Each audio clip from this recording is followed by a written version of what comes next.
Top of the middle of the day to you, ladies and gentlemen, boys and girls. We're at the bench for another little narrative session. Today we're going to kind of talk about the air filter system. In conceptually, a 550 is similar to almost a carbon copy but downsized version of the 562 that we see right here on the bench. And so about 10 years ago, I bought one of these saws because on the NorCal coast, you can get into some pretty heavy-duty brush patches, and sometimes it's nice to have a little mini saw hanging around that you can swamp out. A lot of trail action happens, actually. Sometimes you start sawing on the edge of the landing. I mean, I've been sawing, spend the whole day, two guys, burn a gallon of gas, and then we're talking 6 hours of sawing down into the bottom, and take off and spend another 3 hours sawing the next day, finally get into your strip. So there's some pretty heavy duty brush patches. It's kind of amazing sometimes, but I kind of digressed a little bit. The reason I bought a 562 was to deal with that kind of situation where you can have a 28 on a saw like this and you can do your brushing out, you can get into your strip, and you're still actually able to do something when you get in the bottom most of the time. You can hang a 32. I've even put a 36 on one of these a few times. Actually put a video up one of the trees I nuked with a 3-foot bar with one of these. So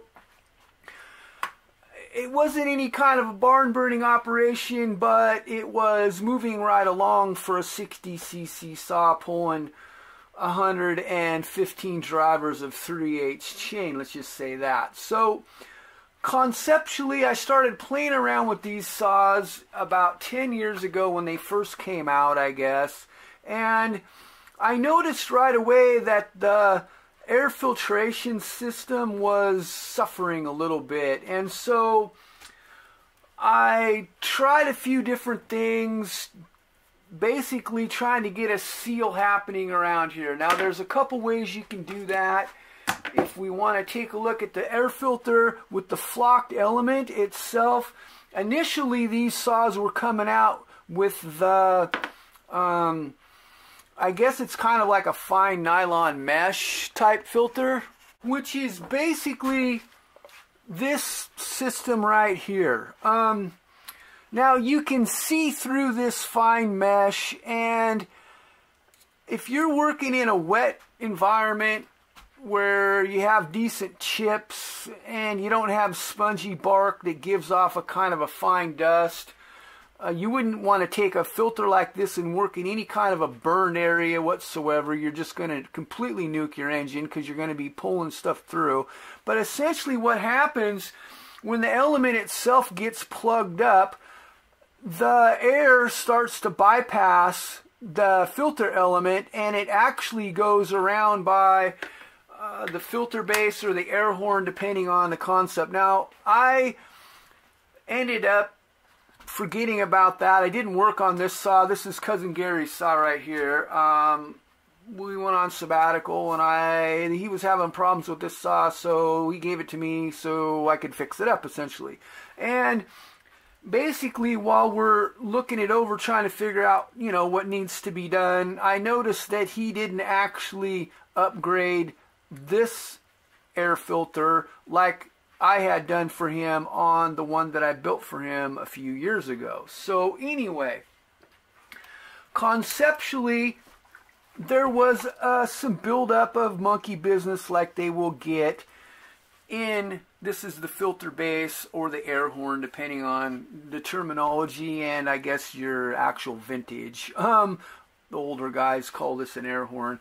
Anyway, long story short, what I found years ago is that when the element starts to get a little bit plugged up, it'll start pulling fines around the interface between the bottom of the element itself and the filter base.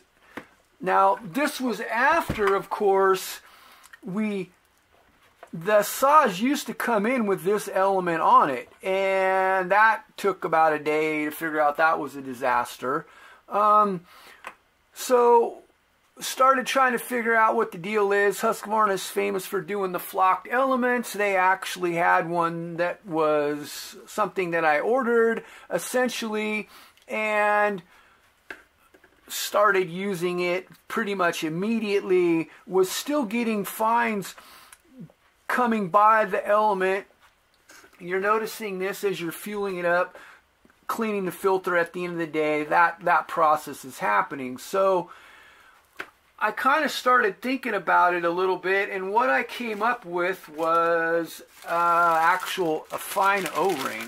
Now, I went to the NAPA auto parts store because they had one that catered to a lot of industrial type mechanics and user type people.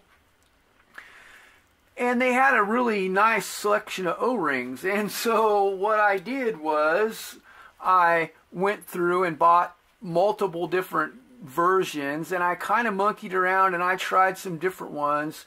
And essentially, I just fill the void on the bottom of the element itself with an O-ring, put it back on, and it's going to be initially, it's a little bit stiffer getting it engaged, your spring that holds your element onto the filter base. First few times it's a pain in the rear. Sometimes it's nice to have a little bit bigger screwdriver, which when you're out in the bush you have the screwdriver that basically does your chain tensioner. And so initially, the first few times, it's a little bit of a struggle, but once it gets in there, it'll actually kind of settle in, and now you have an actual seal. Now, I had thought about using grease. A lot of times if a guy's working in like a burn, you have to grease around that interface regardless, but it's kind of messy. And so I didn't really want to go down that road with the grease situation. I just wanted to figure out a way to get those elements to seal on the filter base itself. So essentially, I had talked to one of the guys at the local NAPA about the concept of the O-ring, and he said that they're essentially pretty universal. So in the end here, we're going to talk about some numbers, but I also do that same kind of concept. If a 550 comes into my shop, I just use a little bit different diameter. Now, if we look at the thickness of the O-ring itself, this one is 64 thousandths, it says. The smaller version works on the 550. I don't actually have a filter element in here at the moment. We'll take a look and see what the diameter of the O-ring is. It's about the same. So 65 thousandths, 64 thousandths is the actual thickness of the O-ring itself. The particular version that works on the 562 is an 031. And the particular version that works in the 550 is an 029. On a personal level, what I found is once you put an O-ring in that cavity that's on the bottom of the air filter element itself, you pretty much are done having particulates make it by, even when your air cleaner gets pretty dirty. So it's kind of a down and dirty fix. It's actually extremely cheap.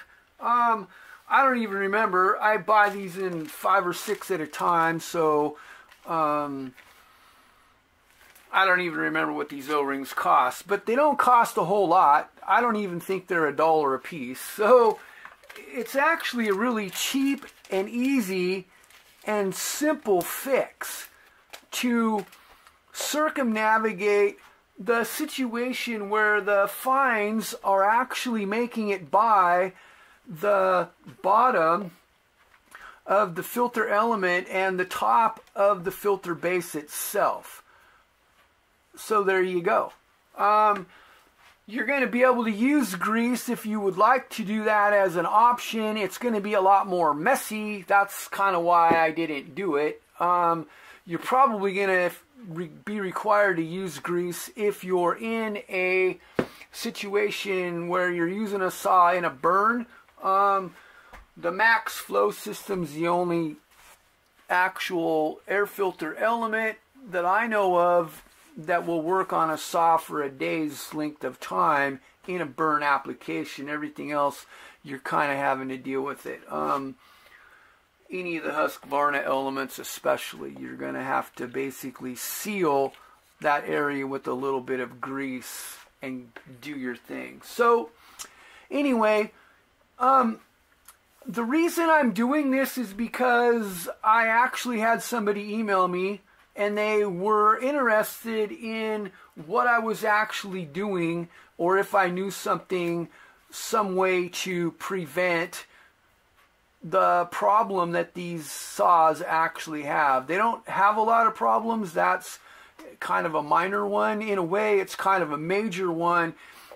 On the other side of that, if you're not actually paying attention and cleaning the element every once in a while, or you get in the right kind of conditions where you're dealing with fine dust, you might end up peppering the back of your skirt. Keep in mind that anything that gets in there is going to be going through the bearings as well. So it's generally a good idea to do the preventative aspect and keep the air filter filtering the air while at the same time sealed to the air horn or filter base, however you want to look at that.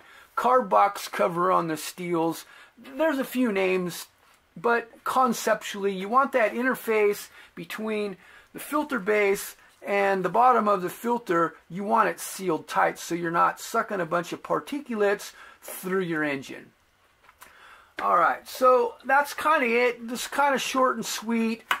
A 550 562 fix. The 572 has a completely different sealing process. They're actually really sweet, so you don't have to worry about those. So there you go. Throwing that out there. Hopefully you found this interesting. Hopefully you found this helpful. And my recommendation would be to hit the auto parts store. Like I said, I use a 031 version on the 562. I use an 029 version on the 550s. And super cheap and easy. So there you go. Alright, well thanks for watching this session. Hopefully it was a help. And have a blessed day wherever you might be on God's green earth.